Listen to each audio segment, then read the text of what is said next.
गद्दी के सम्राट श्री अविनाश पधार रहे हैं।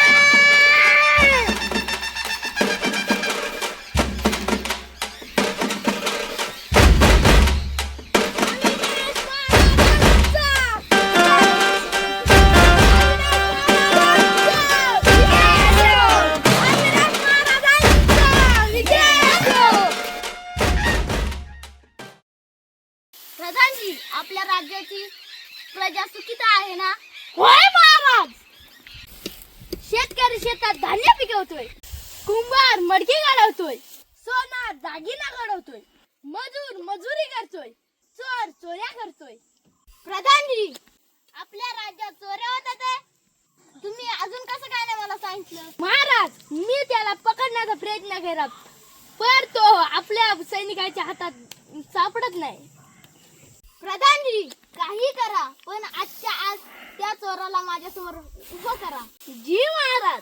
पण महाराजांचं फरमान आहे, काही करून आजच्या आज आपल्याला त्या चोराला पकडलं पाहिजे आणि महाराजांच्या समोर उभा केलं पाहिजे. जा, त्या चोराला पकडून आण. जी प्रधानजी.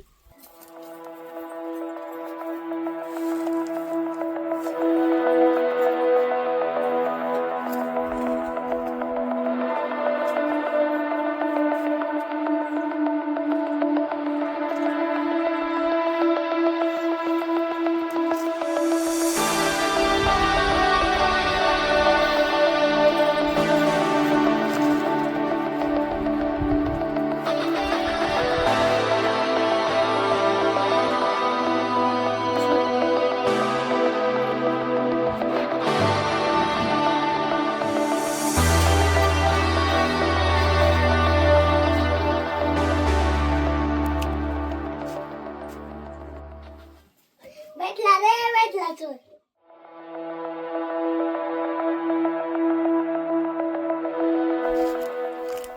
शिपाई आला त्याला दरबारात. महाराज, मी चोराला पकडून तुमच्या पुढे उभा केलाय. शाबास प्रधानजी. महाराज, चोराला तर मी पकडलाय, प्रधानजी तर खोटं बोलतात. प्रधानजी, हा काय बोलतोय? पकडायचा आदेश तर मी त्याला दिला होता ना. त्या चोराने काय काय चोरी केले? याने तर आंब्याच्या कैऱ्या चोरल्यात, गावाच्या ओंब्या चोरल्यात आणि शेतातल्या उळा सुद्धा चोरलाय. भुईमुगाच्या शेंगा चोरल्यात, परत वाटाणे चोरले, अजून शेतातले कांदे सुद्धा उपटून नेले. एवढाच नाही तर त्याने केळीचे लंगर सुद्धा चोरले. चिंचा पण. त्याने चिंचा चोरली, परत कलिंगाला चोरल्यात, काकडी सुद्धा चोरली. एवढंच नाही तर आपल्या राज्यातले भात पीक अख्खे त्याने चोरले. काय सांगतात प्रधानजी? पुढे चोरी केला त्यानं? हो महाराज. या गुन्ह्यासाठी याला कोणती शिक्षा द्यायची? आपल्या गोट्यातल्या गाय म्हशीत त्यांचं शेण मारायला रोजच्याला आपण. प्रधानजी, यानं गाय म्हशी चोरून नेल्या तर? तुम्हीच सांगा कोणती शिक्षा देऊ. प्रधानजी, याला कैद खाण्यात बंद करून टाका. याला भूक लागली का कैऱ्या आणि चिंचाच द्या फक्त. ठीक आहे महाराज, याला कैद खाण्यात बंद करा. बांधणार करायची.